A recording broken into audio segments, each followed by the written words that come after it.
Alright, you guys, welcome back to the channel. Barcelona and Villarreal just played out an exciting game 3-2 where Barcelona have finally lost to Villarreal, the first loss of 2025, and we need to talk about it. But if you haven't seen my face and you don't know me, hi, I'm Just Max, and on this channel I talk about football from La Liga to the Prem, the UCL, and so much more. But today we are talking about the game between Barcelona and Villarreal, and in case before you start to feel some kind of way, Barcelona already secured the La Liga title against Espanyol in midweek. If you did not see my video on that, please go back and watch it because it was a fun time. I was so excited when Barcelona clinched that title.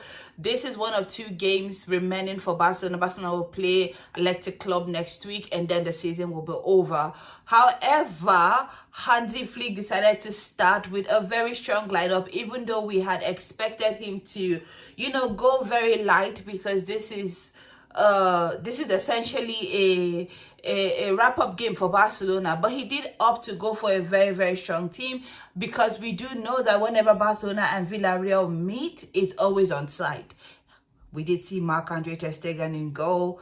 We did see Eric Garcia, a right back, whom, by the way, Eric Garcia is proving to be a fantastic right back. And maybe we don't need him in centre back. Maybe he just needs to move to right back, just like Jules Koundé, and then we have that covered there.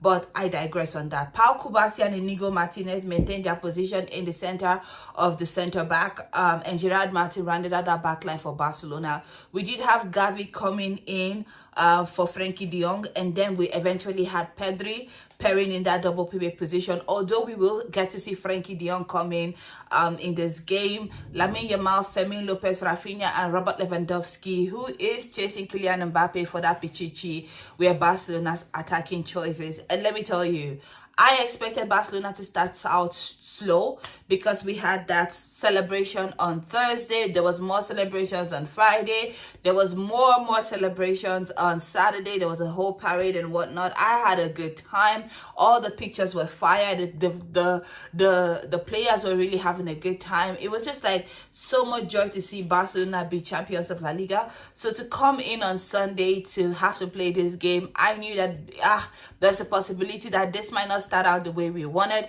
And of course, within the first 4 minutes, Barcelona were already down. Although this one, I would look straight at the camera and say, Marc-Andre ter Stegen, what are you thinking? Because that was a mistake for Marc-Andre ter Stegen. I thought he should have been done better. Yes, it was a 1v1 position to the goalkeeper. Villarreal had made a very good run, and then they had broken the Barcelona's high line, but the shot was not that great. Like, I thought that was something that Marc-Andre ter Stegen could handle, but he did not. And this is something that Marc-Andre ter Stegen has done over the years, that he's just not been that kind of goalkeeper that you have solid trust in. He's a different profile from Tech, for example. Tech is the kind of goalkeeper that he's just so very confident, so self-assured. And now, before, when Piqué was in still playing for Barcelona, I think there was a time that he was attributed as making a comment that said, it's different when you're playing with a goalkeeper behind you that, got your back if you made mistakes. That's not Marc-Andre ter Stegen. Now, I am paraphrasing, obviously, but we're starting to see that more and more. Like, he's not giving what needed to be gave, and today he did not give that. Like, honestly, before the match, and if you're not following me on TikTok, you're missing out on a whole lot of content that I don't get to post here. But before the game, I did make a video talking about the goalkeeping position needs to be a position that Barcelona would reinforce by the end of the season, because I don't think Tech is coming back. Now, he did not say that, but given body language and the way Barcelona play, like, man was under stress throughout the season. I would not blame him if he turned around and said, hey, I want to go back to being retired. Like, this is not for me. That's okay. But even still upon that, it's not as if I'm saying that Tech was a wonderful goalkeeper, because I was on this app and I was on here screaming, I don't ever see this man in my goalkeeping position. So yeah, after the game against Espanyol, and I saw what that Espanyol goalkeeper put in, that is Juan Garcia, I said that is the guy that we need. But today I came online and I saw that Barcelona are looking at Dibu Martinez, and I said to myself on TikTok, actually we need both, because Marc-Andre ter Stegen, your time is done. You need to move on. And just like clockwork, he proved me right. That first goal, shambolic, very shameful. And from that moment, we saw that Barcelona were just chasing this game. It's amazing. It's amazing. It's amazing that the things that we see from, it's amazing. That's all I have to say. I just want to mention before I move on from the goalkeeper, the goalkeeping position, I just want to mention that Villarreal had 3 shots on target. 3 shots on target, and they scored 3 goals. And I'm going to let that sit in with you and then move on. Now, when we come back to the game, Barcelona did end up picking up themselves. Like I said, they had a celebratory mood forever. It's been a week for the club. It's been like a festival. I have followed everything. I have my very good pictures. Like, I enjoyed it. So, but they had to wake up immediately after that goal went in. Yes, we have already wrapped up the season. There's nothing we're playing for except for pride. And of course, this is the last game at the Montjuic before we return to the Camp Nou next season. And we will see Barcelona begin to pull the strings. They were playing really, really well. And I really want to give a few shout out to a few people. I start with Eric Garcia. I never knew that this player had it in him to play that right back position that he is. Now, I know that some of the target that we're looking at for the off season is reinforcing that right back position, because at the moment we only have Jules Koundé who is playing that position. Yes, you can say, oh, but Amaka, we have Hector Fort in that position. And I'm going to say to you, like, yes, we do have Hector Ford, but Hector Ford is really green and he needs to learn and grow. And so if I was Barcelona this season, I will send Hector Ford on loan to go get regular playing time. Will he be a good right back in future? Maybe. Is he a good right back now? Not really, at least not at the level that Barcelona needs him to be, which is why Jules Koundé has played almost every game for Barcelona before he got injured. However, since Jules Koundé has gotten injured, we have now seen that maybe we don't need to buy a new right back. Maybe we just need to convert Eric Garcia to that right back position, which is something that we did with Jules Koundé to start with, and then we have 2 quality people who can man that position for Barcelona. And I think that that is something that we could actually think about long term, because today, just like with the games against Inter, just like with the games against Real Madrid, Eric Garcia was fantastic. He was in and amongst the things. He was involved in that build-up play, and I think he started to get comfortable in that right back position. And I say, hey, go for it, handle it, do what needs to be done. Again, we did see our guy Pedri. If you've been watching this channel, you know that I love me some Pedri on this app.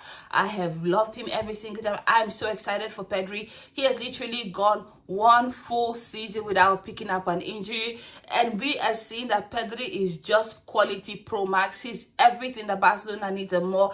Being in that, you know, middle of the park, commanding that midfield like never before is something that I just appreciate this man for. And what a wonderful, another wonderful game from him. But I cannot delay any longer. Lamine Yamal got Barcelona scoring started, and again, it's like the same goal against Espanyol.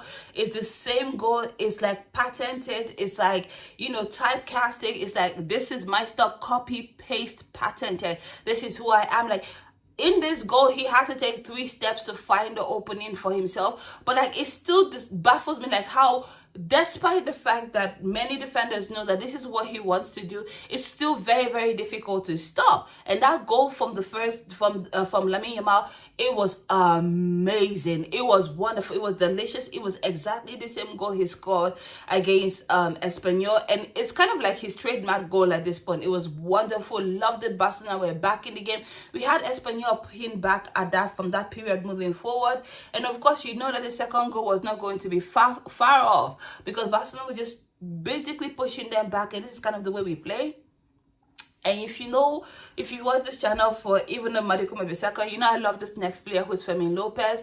Again, another long range shot from outside. I love Fermín López. Fermín López puts Barcelona 2-1 up just before the halftime, and we were thinking that this is going to be another moment where Barcelona is just going to be able to run away with the goal, with the game, just like we've done another remontada, and it's amazing. Listen, the kind of heart and passion that Fermín López plays with is out of this world. Now, I love this guy. His trajectory to coming into the first team for Barcelona has not been the easiest of route, and which is kind of why every time that Fermín López plays, I just have this cheesy grin on my face, seeing how he's been able to transform his career. And it's kind of what I want for Hector Ford. Fermín López, like 2 seasons ago, was playing in the Division 3 of Spanish football. Like, he was out there in the roughs. Like, he was out there grinding out wins. And that's why you see that the way he plays different. He plays with passion. He plays like very rough football. He's not out here playing premium and proper academy football. He's going in and just scruffing it out. And I love Fermín López, and I think that if he continues to develop and add more goals to his register, he already has the goals, don't get me wrong, but a little bit more consistency and a little bit more direction. Like if he's able to score more and more goals, I think that we will be getting to a point where we start to access Fermín López, one of the best midfielders in the world. But I'm going to leave that there for now, because we come into the second half and Barcelona are really very comfortable. But again, I have to go back to that goalkeeper, because Marc-Andre ter Stegen, my goodness, what is this? And I am starting to realize that many of the things that made Barcelona successful this season is probably because Marc-Andre ter Stegen was not in goal for Barcelona. And this is not a hit on a player when he's down or anything like that. It's just the way Barcelona play. It's very high risk, very high rewards. It's very... You just need to be able to play a part. Barcelona needs a goalkeeper who's on it. Like Barcelona needs a goalkeeper who's able to make saves. Barcelona needs a goalkeeper who is able to be assured. A goalkeeper who's not afraid of the ball. That second goal for Villarreal that made it 2-2. I was looking at the goal. I was like, are you afraid of being hit? You're a goalkeeper. Like, are you afraid of being hit by the ball? Because make it make sense. Make it absolutely make sense. Marc-Andre ter Stegen, another, and it was like the positioning, like the way he poses for it.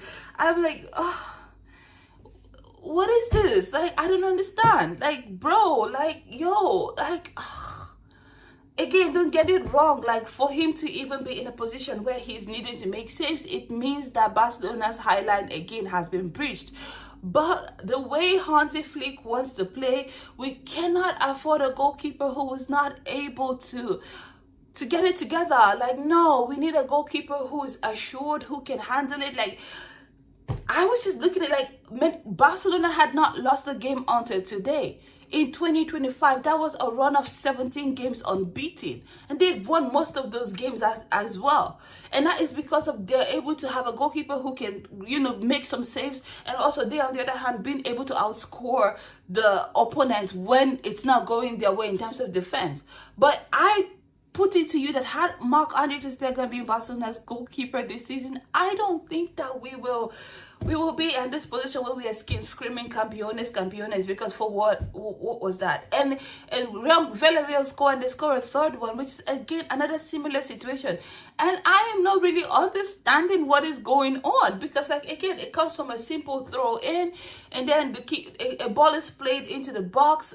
Marc-Andre ter Stegen is already diving before the ball is even played. He recovers from his dive and then dives again in the opposite direction of the ball. I say, Lord, what is going on, sir? This is not how we want to play. Oh, we need Juan Garcia or Dibu Martinez or both. Because listen, we cannot have this kind of goalkeeper. Like, next season, we really want to go and push for that Champions League. This season, we made it one step further. We were in the semi-finals of the UEFA Champions League. We were 2 minutes away from the final. We got eliminated eventually. But next season, we want to make it all the way to the finals, and if possible, get the trophy, right? We cannot do it with a goalkeeper who is like this. We need that position shored up. Again, my pick still will be with Juan Garcia, but I understand that Juan Garcia is a young goalkeeper, so maybe an experienced mind like Dibu Martinez is what he needs to get his feet wet and soaked to becoming Barcelona's first just goalkeeper. So if I were to recommend something to FC Barcelona today, it will be to go get those two and to move on from Marc-Andre ter Stegen. And if Tech doesn't come back, that's okay too. I do know that Iñaki Peña is most likely not going to come back. We've been hearing news about him wanting to move on, and I don't blame him. He's at this point Barcelona's third choice goalkeeper, and he's most likely not going to see many actions. And as an ambitious person or an ambitious player, you want to see much more action to be able to show what you're capable of doing, right? He's not going to get that opportunity. So if he decides not to come back for Barcelona next season, I understand it, I respect it, and I wish him good luck. However, come on, this one cannot be the starting. And I still say I get a sense that Tech might be going on retirement. He did not say that, but like the body language and everything, Anyway, all of that to say Barcelona have lost this game to Villarreal, but also it's congratulations Villarreal, because we will see Villarreal in the UEFA Champions League next season. This loss is of no consequence to Barcelona because they have already, for all intents and in fact not for all intents and purposes, they have already won La Liga. The trophy has been handed out to them today.